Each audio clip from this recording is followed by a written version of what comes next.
Okay, y'all, as you can see, I don't have a rear axle in there. But I do have a rear axle that was given to me by a friend of mine. It's right outside this door here. So I'm going to go get it and bring it in here and start getting, probably go ahead and get it lifted up and get it on the U-bolts. So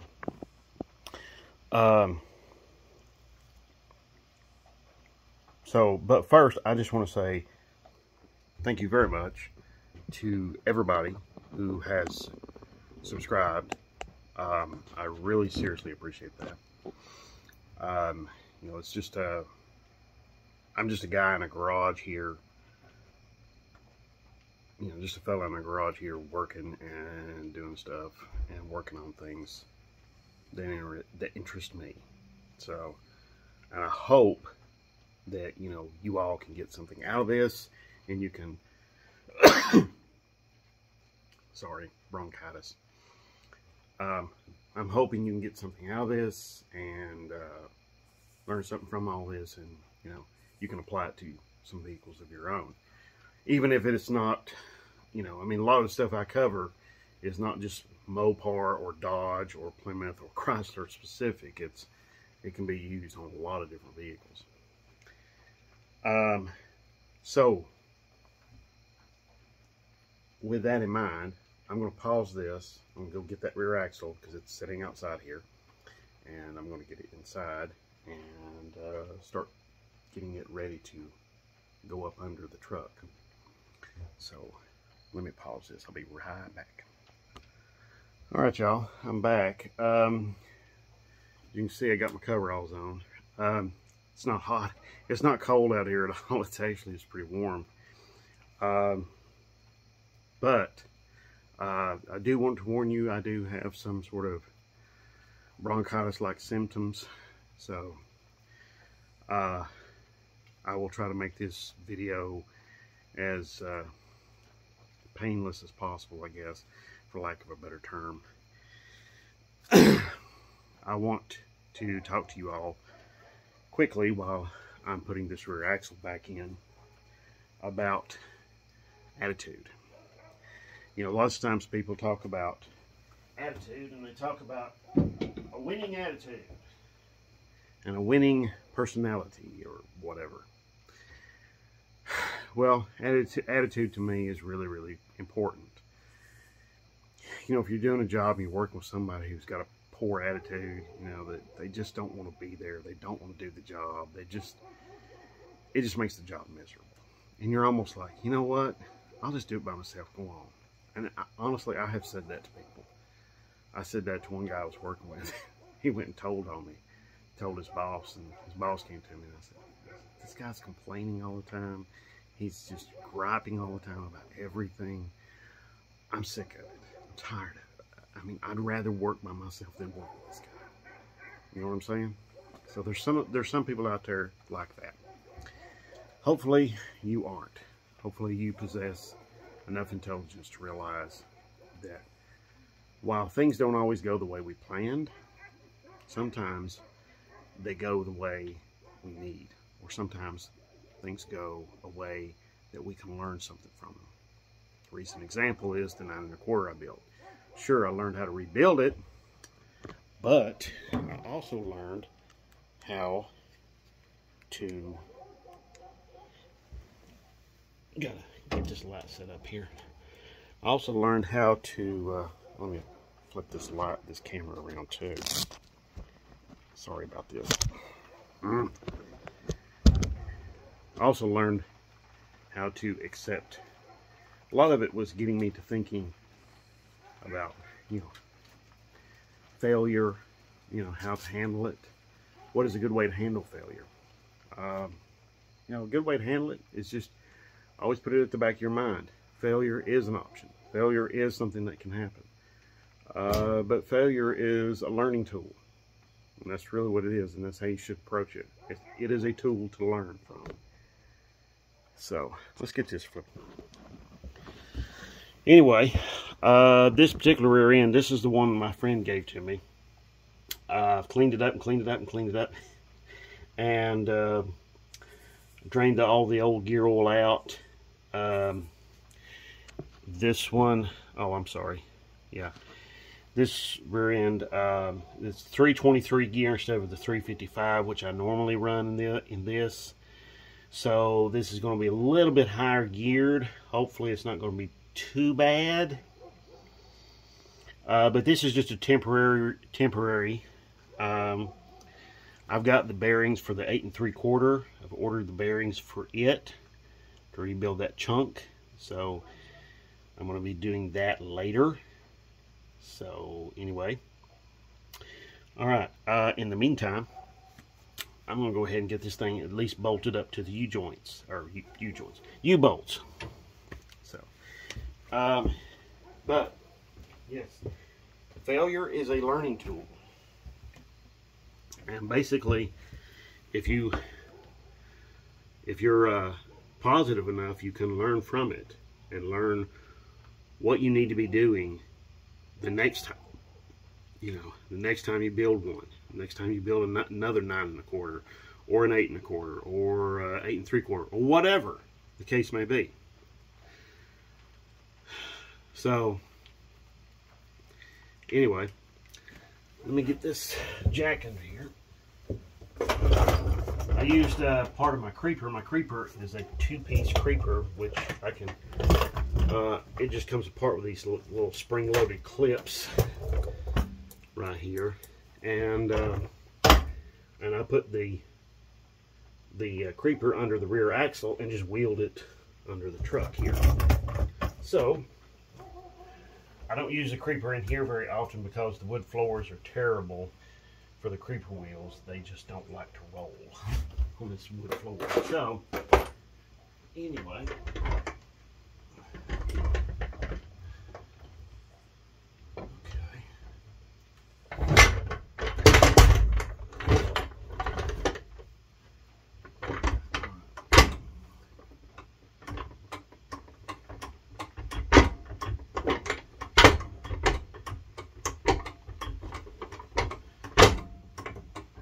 you know, lots of times it's easy to have that winning attitude when things are going the way you planned. You know, some people will say, well, I made very intricate plans, or I took a lot of steps to ensure that my plans would go on regardless. I guess that's one way of looking at it, one way of doing things. That doesn't always work, but it's one way of doing things. If you notice, I'm pushing the jack forward just a little bit as I'm jacking this axle up. The jack moves in an arc. It moves in an arc like this, in a circular arc. So as it goes up, it's actually pulling whatever you're jacking up. It pulls it back.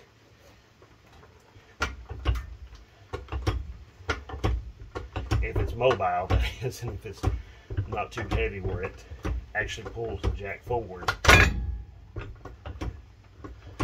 So, now your center pins here, very, very important. So don't ignore them. Okay. Need to come back just a little bit. But yeah, you know, it's awful easy to have that winning attitude when things are going your way and your plans are coming to fruition, or whatever, you know, and everything's going great, and you're just like, yeah, winning attitude, yeah. And you may quote something that some, you know, pro football coach said, or something like that, you know. Like I said, it's easy to have that attitude when you're winning, but it's awful hard to have that attitude when you're not winning, when things aren't going your way.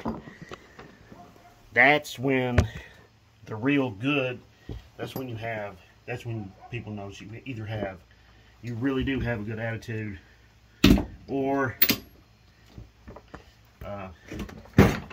or your attitude really just sucks.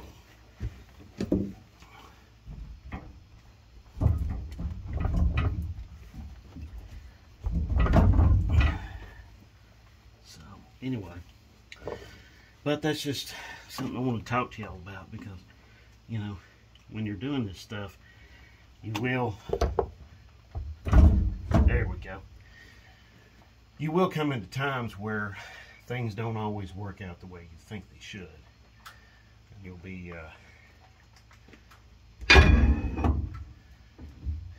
really, you can get really disappointed really easily, really fast.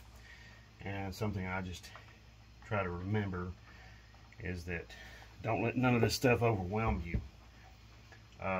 You know, it's like eating an elephant. It's just one step at a time. So, yeah.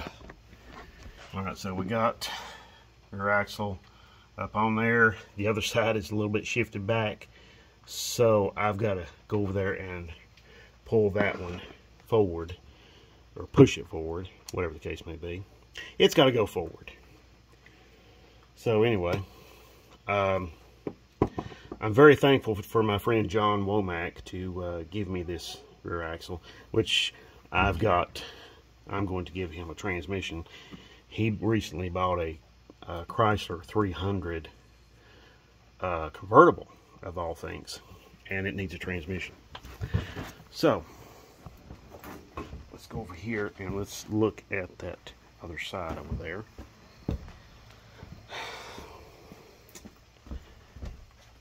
But you know, nobody likes to lose. You know, nobody likes to, you know, yep, see where my center pin is, and then see where the center line of the axle is. It's not in line with each other. So I gotta, son of a gun. This spring has got me loaded.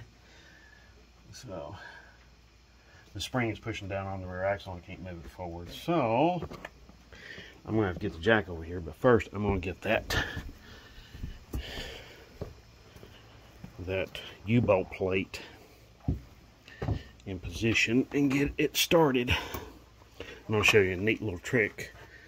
When you take these U-bolts loose, they want to flare out.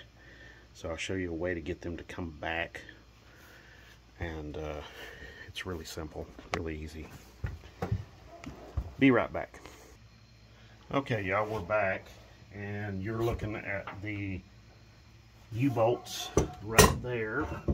So what I'm going to do, I'm going to get my U-bolt plate, and I'm just going to put it on here, and okay, yep, my U-bolts have splayed out just a little bit. So what I'm going to do is get my really big channel locks. Now you might be able to do this also with like C-clamp too as well. So don't be thinking you can't do this with like just basic regular tools. You can. Okay, that side's on. That was pretty painless. Now the other side, a little bit difficult, a little bit more difficult, but not bad. I've got the U-bolt perched up on the plate, and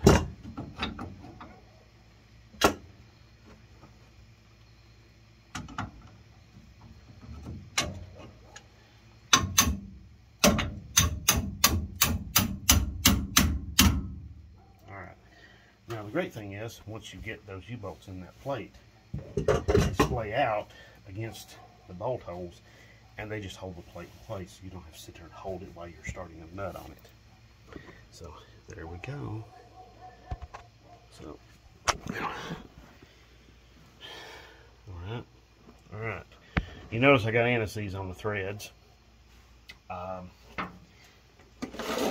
That's just to keep the threads from seizing and galling and doing all of that fun stuff. You know, we all know that's fun. And when the nut seizes on the bolt and you're struggling to get it to come loose, and it finally breaks, and then you're breaking the U-bolt, and it's just a mess. So I tend to use anti-seize. It's not everybody's cup of tea. A lot of people don't like it because it gets all over them. It does tend to get all over you, especially the silver, which is what I'm using. But I also have copper, which if you're looking for where to buy that, I honestly bought it off Amazon. Yeah, the Jungle website. So there we go.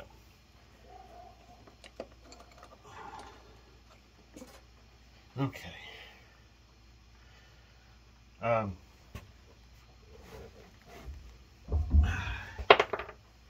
Now I will admit you will get this anti-seize all over you. It's almost impossible not to. But I will also say that it has saved my bacon plenty of times when it comes to like lug nuts or something like that, or any other bolt. Like the last time I had these off, I put anti-seize on there, and I just put a bolt on there, or I put a socket and a ratchet on there and broke them loose, and they came right loose, and they didn't seize up and gall and damage the threads or anything like that. So that is what I did. That's how that happened.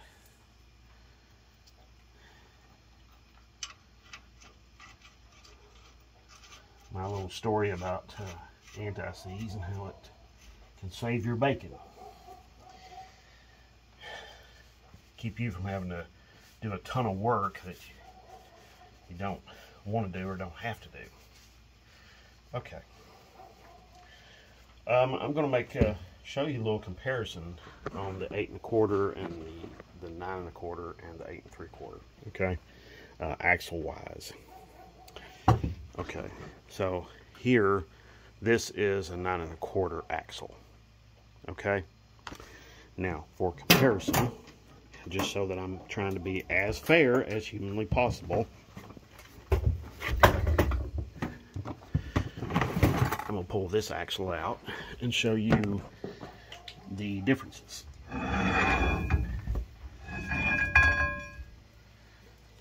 Okay. There is an 8 1/4 axle. Here is an 8 3/4 axle. Okay.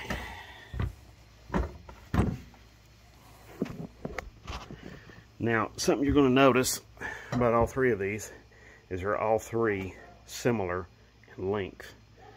Okay. This is the 8 1/4. That's the 9 1/4. If you notice, they both have the same bolt patterns, 5 on 5 1/2. The 8 3/4, it has just a 5 on 4 1/2. So, not a big deal.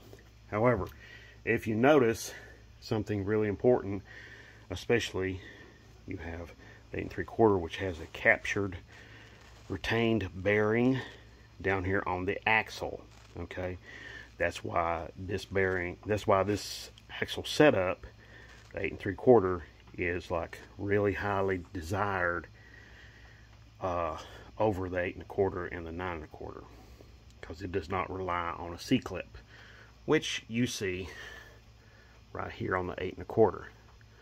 Also see it right there on the 9 1/4. You probably can't tell just by looking at it here on the video, but the gap here for the C-clips is different. The 9 1/4, that gap is much larger, so it takes a larger C-clip. You'll also notice on the 8 1/4, the axle looks pretty good, and then it necks down like crazy right here. And stays that way all the way up here. Now, what's the spline? I'm not sure, don't know. But this did come out of a truck.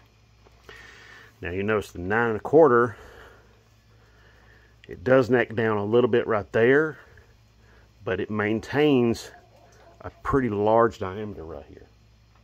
So it's not a, that axle there's got a lot more beef to it. It'll handle more torque, more abuse. The 8 3/4, same way. Necks down just a little bit here and then just a little bit there. As you can see, has the same kind of spline count. That will eventually, that particular axle there will eventually find its way under my truck. So that's what I wanted to talk to you about there, about that. But you notice I'm kind of intermixing attitude, talking about attitude, and talking about how you should handle things, and I'm also talking about, you know, technical bits and pieces about doing this rear end swap, and technical bits and pieces about the axle setups too. So and I almost always, it's like this, I almost always think of something later that I should have told you all, but I will just keep that for the next video. But anyway, so we're going to come over here and we're going to go back over here and get the light, my work light, like a big silly ninny. And come back over here. I'm going to put the light up. I'm going to get my jack out from the other side there. And I'll let you all watch that.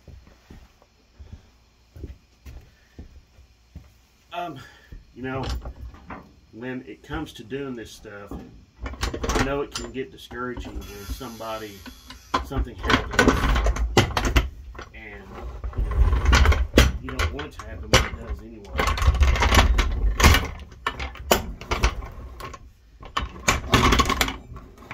Like, parts tend to fail at the worst possible time ever.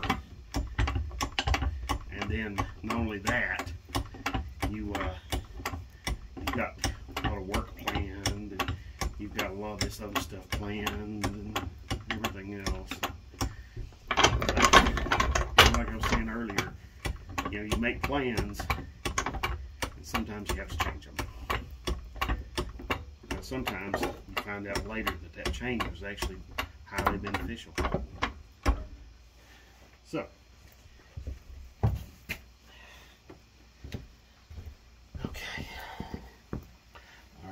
move this jack stand out from underneath here because I don't really need it. Alright. So, then next, I'm going to let this down just a little bit so I can move that axle into position. Alright, so, yeah. But, you know, one thing also too, there's always going to be people that are going to be detractors. There are always going to be these people who are going to run you down, call you names, haters, you know, haters, for lack of a better term.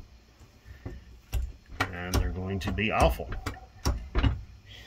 And I think they are like that simply because maybe they never got anything to work, or maybe they just never tried to make anything work. I don't know. But I do know that's what haters tend to do.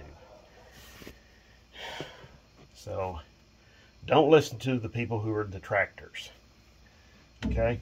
If you believe in yourself, and you're willing to put in the work and the time and the effort to make it happen, get your hands dirty and whatever, you know, do the leg work, the dirty work, you know, you will, and have persistence, sooner or later you will succeed. You know, maybe the success won't come as soon as you think it should. Believe me, I've been there. That's why I'm laughing, because I've been there. I know what that's like. It stinks. It's like man, I should be, this should be done by now, or I should be, yeah, this should be done by now, you know, and it's not, and you're like, well, this sucks. Okay, again, look here, I can't put the plate on because the jack's in the way. So, there we go. You know, a lot of people want to let failure, and you know, the thing about failure is you can let it define you, which I'm not going to. I'm not going to let it define me. Or you can let it, you know, you can let it be something that defines you, or you can let it be something that you learn from. Okay? And that's what I'm going to do here with this. You know, yeah, the rear end didn't work. Things didn't work out like I thought. But you know what?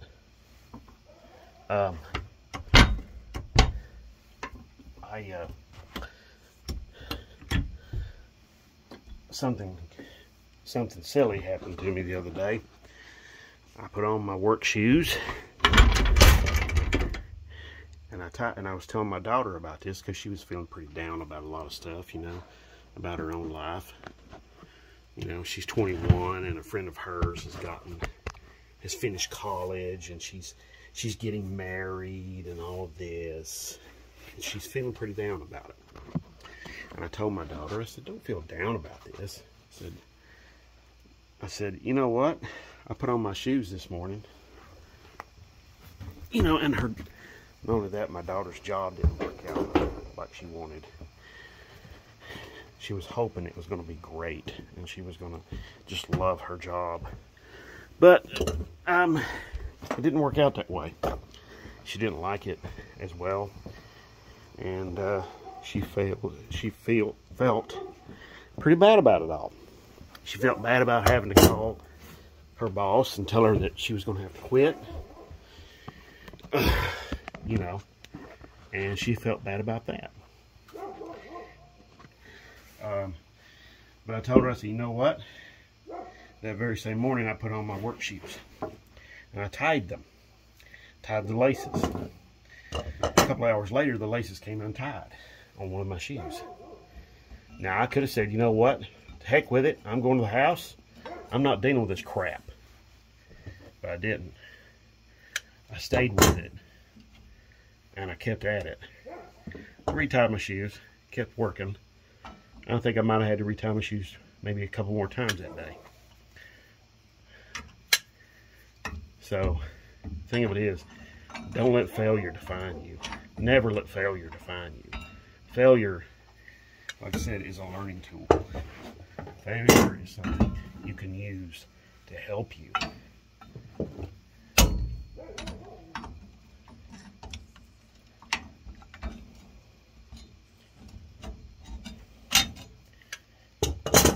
So, that's what I'm telling you. So, especially, you know, the younger people out there, you know, when you're getting into this, you're going to face times where you're going to make a decision. Maybe your engine's misfiring in your car, and you're going to make a decision. Okay, yeah, I believe this is it. This is what's making it misfire. You don't have a very clear idea, but you think this is what's caused it. Well, then you buy the spark plugs and the plug wires, and then you realize that, wait a minute, that wasn't it at all. Then you take off one of the plug wires and you realize, wait a minute, the plug wire wasn't even hooked up. So then you're like, wow. And then you also realize it wasn't hooked up to the distributor or the coil pack or whatever you got.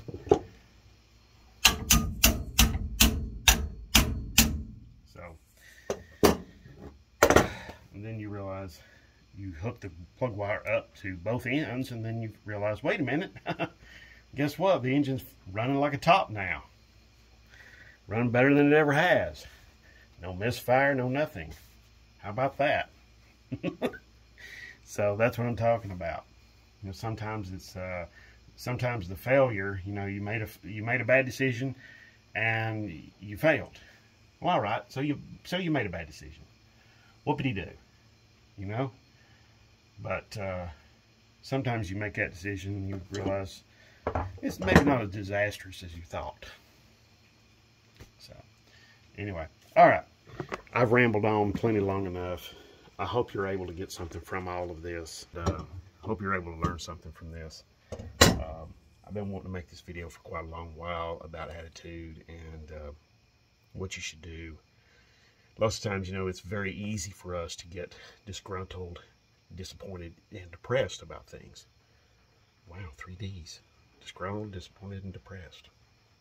Okay, anyway, it's awful, you know, so we lose faith. We lose faith in our abilities, we lose faith in ourselves, we lose faith in who we are sometimes. And that not only happens to young folks, that happens to older folks as well. So I hope all of you can learn from this. That failure is not something that defines you. It is something that happens, and it happens to all of us. And it will continue to happen to all of us.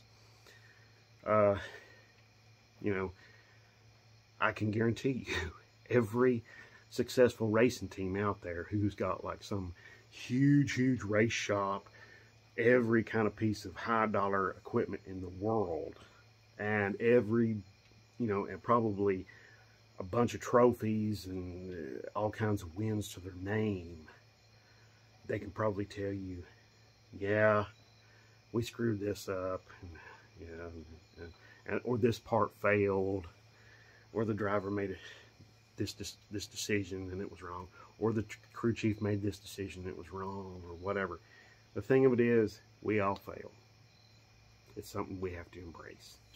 And the sooner you can embrace it, the sooner you can learn from it, the sooner you can be better, you can move on and move forward. That's what Walt Disney said. Not the park, the man. Okay? So, thank you very much for watching. I do really seriously appreciate it. God bless, and everybody have a great one.